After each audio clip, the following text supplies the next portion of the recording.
आदित्याय नमः। आज ज्येष्ठ मास महात्म्य में सुनिए सूर्य नारायण की द्वादशी मूर्तियों का वर्णन और देवऋषि नारद द्वारा सूर्य के विराट रूप तथा उनके प्रभाव के वर्णन के बारे में। अगर आप सोमवती अमावस्या और वट सावित्री व्रत के बारे में जानना चाहते हैं तो इसकी वीडियो भी हमारे चैनल पर अपलोडेड है, आप चाहे तो इनको भी देख सकते हैं।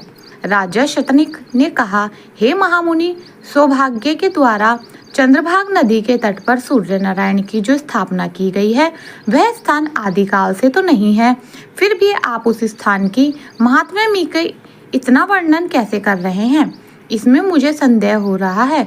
समुति मुनि कहने लगे, भारत, वहाँ पर सूर्य नारायण का स्थान तो सनातन काल से है, सामने उस स्थान की प्रतिष्ठा तो बाद में की गई है, इसका हम संक्षेप में वर्णन करते हैं, आप भी प्रेम पूर्वक उसे सुनिए।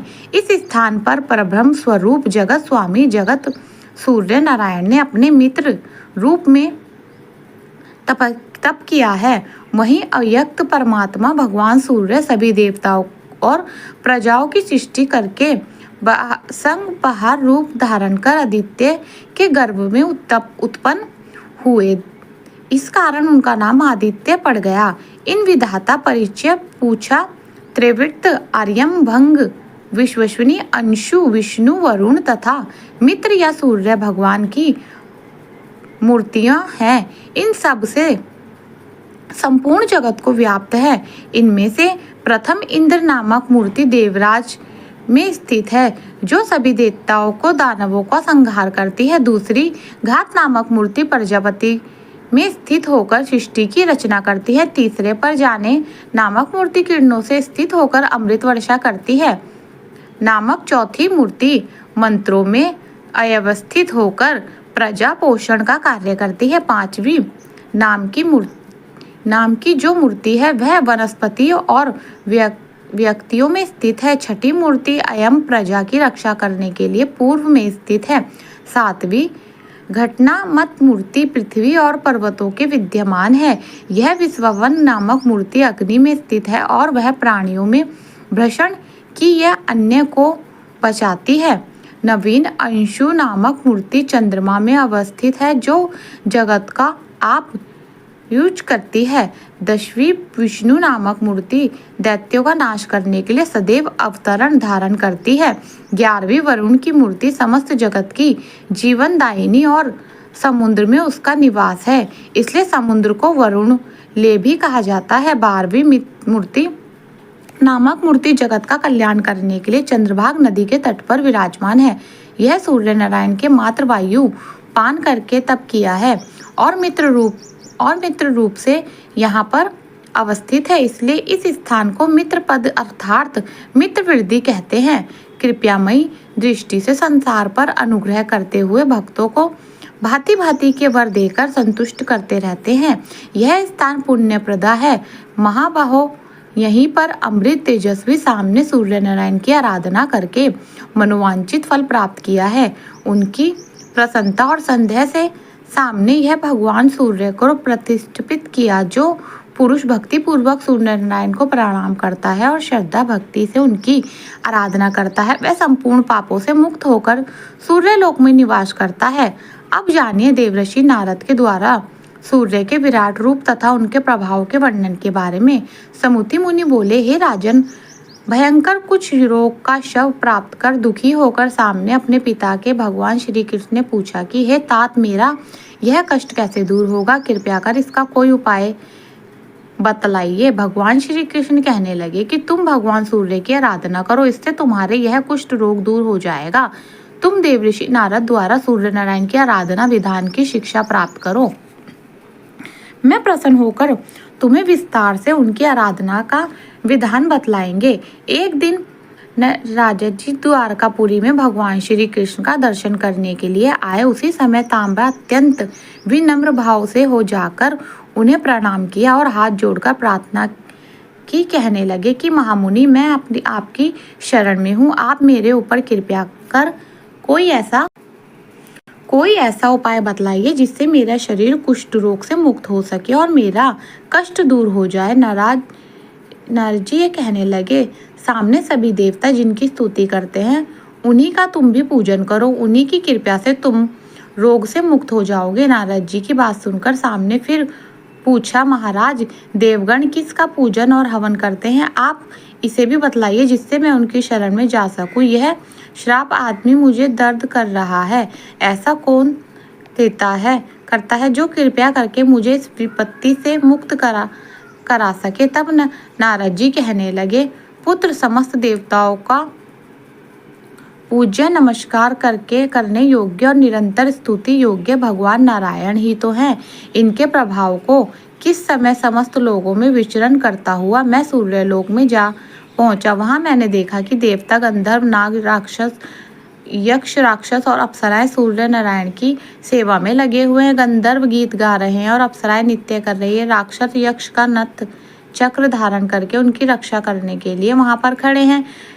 त्रिगवेद स्तंभवेद मूर्ति मान स्वरूप धारण कर स्वयं स्तुति कर रहे हैं और ऋषि गणपति वेदों की ऋचाओं से उनका संबंध मूर्ति रूप में प्रातः, मध्याह्न और सायकाल में तीनों सुंदर रूप वाली हुई हैं। हाथ में वस्त्र तथा बाण धारण किए सूर्य नारायणों के चारों ओर स्थित प्रातः संध्या रक्त वर्ण, मध्याह्न संध्या चंद्रमा और समस्त श्वेत वर्ण के और साइज संध्या मंगल के समान वर्ण वाली आदित्य, वसु, रुद्र, अमरुदा तथा अश्वनी कुमार आदि सभी देवगण तीनों संध्याओं में उन भगवान सूर्य का पूजन करते हैं। इंद्र सदैव वहां खड़े होकर भगवान सूर्य की जय जयकार करते रहते हैं। गरुण का ज्येष्ठ भ्राता अरुण उनका सारथी, वह काल में अवयवों से निमित्त उनके रक्त का संचार लगते हैं। हरे वर्ण केशवचन रूप सदा अश्व उनके रथ में जुटे हुए हैं। रागी तथा ने सुखराम की दो पत्नियां उनके दोनों ओर बैठी हुई हैं। सभी देवता हाथ जोड़कर उनके चारों ओर खड़े हैं। पिंगल लेखक, दंडनायक, अधिग्रह तथा कालमर्च नामक दो पक्ष के रूप में उनकी ही अच्छे लगे हुए हैं। दिंडी उनके सामने पर ब्रह्मा आदि देवताओं की स्तुति कर रहे हैं। भगवान सूर्य नारायण का ऐसा प्रभाव देखकर मैंने सोचा कि यह तो जो समस्त देवताओं की पूजा शरण ली, तब पूछने लगे कि आज मैं यह जानना चाहता हूँ कि सूर्य भगत कैसे हैं, उनकी कितनी रश्मियाँ और कितनी मूर्तियाँ हैं। रागी तथा निभुक्षी नामक के ये दोनों पत्नियां कौन है? पिंगल लेखक और दंडनायक वहाँ क्या करते हैं? कालमंडी पक्षी कौन है? उनके आगे स्थित रहने वाले दंडी कौन है? और वे कौन कौन देवता हैं जो उनके चरणों और खड़े रहते हैं? मुनिवर कृपया आप सबका तत्व आदि तरह से वर्णन कीजिए जिसमें मैं सूर्य नारायण के प्रभाव को जानकर उनकी शरण में जा सकूं। देवऋषि नारद ने के सामने अब मैं सूर्य नारायण के महात्म्य का वर्णन कर रहा हूँ, तुम भी उसे ध्यानपूर्वक सुनो। विश्वस्तवान कारण, नित्य और सत्य स्वरूप जो तत्वचिंतन पुरुष है, वह उनको प्रधान और प्रकृति का करते हैं। विकर्ता, वर्ण तथा रस से हीन और संयुक्त और स्पर्श से रहित वे जगत की योनि तथा सनातन वाली सभी प्राणियों को नियंत हैं। फिर आनंदी, अनंत सुख, त्रिकोण, निरंकर तथा भिक्षु, उन्हें परम पुरुष कहा जाता है। उन्हें परमात्मा भगवान सूर्य में इस समस्त जगत परिवार परमेश्वर की प्रतिमा, ज्ञान का वैराग्य लक्षणों वाली उनकी बुद्धि, धर्म और ऐश्वर्य को प्रदान करने वाली बहरी पौती कही जाती है। और व्यक्ति की जो भी 34वीं वे सब उत्पन्न होती है, वह इस सृष्टि के समान चतुर्मुख ब्रह्म बन जाते हैं और प्रलय के समान काल रूप हो जाते हैं। पालन के समय वह पुरुष विष्णु रूप धारण कर लेते हैं और शंभु पुरुष के यह तीनों अप्सराएं उनके 3 गुणों के अनुसार हैं। वे आदिदेव होने के कारण आदित्य तथा आजाद होने के कारण अजगा गए देवताओं में महान होने से वे महादेवी कहे गए हैं। समस्त लोगों के होने तथा अधिक अपने के कारण वे ईश्वर का ही कई व्रत होने के ब्रह्मा तत्व होने से जाते हैं। वे समस्त प्रजाओं की रक्षा और पालन करते हैं, इसलिए प्रजापति कहे गए हैं। पूर्व में शयन करने से पुरुष उत्पादन न होने और अपूर्व होने से शंभु नाम से प्रसिद्ध है। हिन्म के रहने के कारण वह हिरण्यगर्भ कहे जाते हैं। ये दिशाओं के स्वामी, ग्रहों के इंद्र, देवताओं के भी देवता होने से देव तथा दिवाकर भी कहे जाते हैं।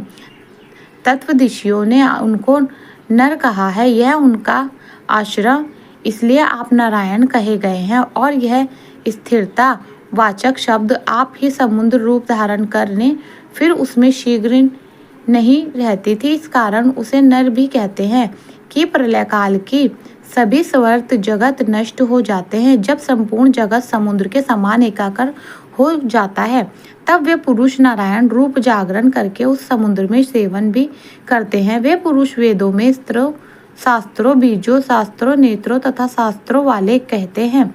वहीं देवताओं में प्रथम देवता भी और जगत की रक्षा करने वाले नारद जी ने कहा, शाम प्रयोग के समान रात्रि बीतकर प्रभात होते ही पुरुष ने जब सृष्टि रचने की इच्छा हुई, उन्होंने संपूर्ण पृथ्वी जल में डूबी हुई।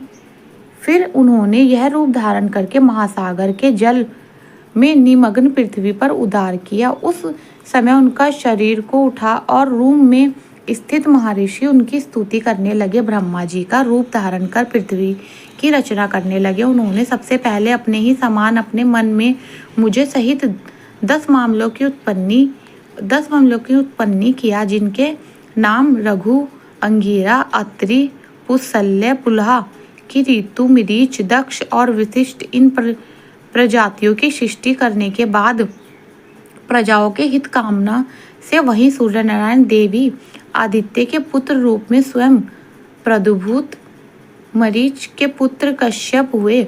उन दक्ष की कन्या अदिति का विवाह महर्षि कश्यप के साथ हुए।